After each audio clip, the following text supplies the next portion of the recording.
But we try to raise up an ordinary person who does something extraordinary and inspires the rest of us. Today, the rest of us are the story, what we do year in and year out, and what we perhaps can do more of. We told you yesterday that 2009 was a rough year for the nation's charities for a number of reasons, of course, including the economy. Donations to the 400 biggest charities dropped 11%. That's the most by far on record. United Way Worldwide fared somewhat better. The drop there was 4.5%. The Salvation Army made do with 8% less. But let's check out Food for the Poor. That's a group that took a hit of 27%. The American Cancer Society was down 11%. And the Y, formerly the YMCA, received 17% less in donations last year than the year before. It's safe to say all charities are hoping for a better 2010. But for the Salvation Army in particular, a lot depends on the next few weeks. It wouldn't be the holidays without Salvation Army bell ringers standing by kettles at malls and on street corners. Joining me to talk about this year's campaign is Major George Hood. He's in our studios in Washington. Major, thanks for being with us. How's it looking so far?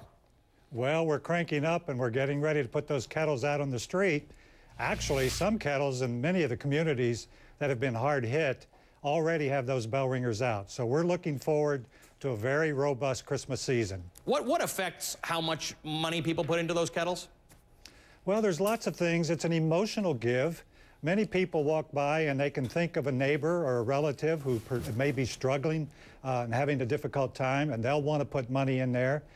In many cases, it's a traditional give. People look for the Red Kettle, and parents with small children want to teach their kids what it means to give back to charities and to help other people, and they will bring their children actually to the Red Kettle to allow them to make their first contribution. So that's a good plan. It's a good way to think about it. What kind of money do you normally raise, and where does it usually go?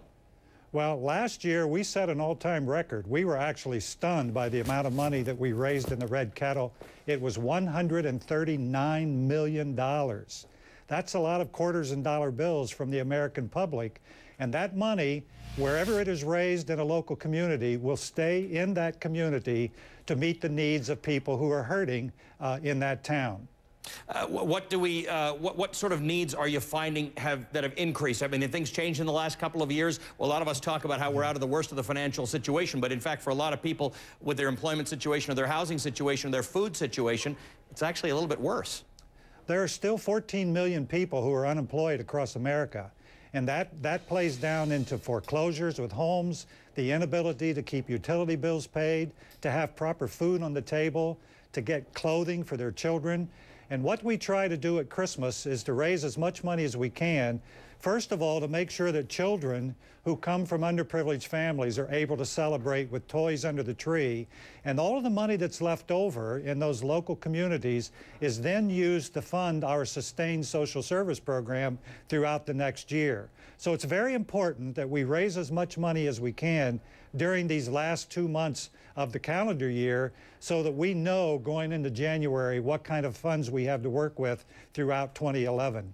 Major George Hood, thanks for joining us. We wish you the best of luck this holiday season. Thank you. All right.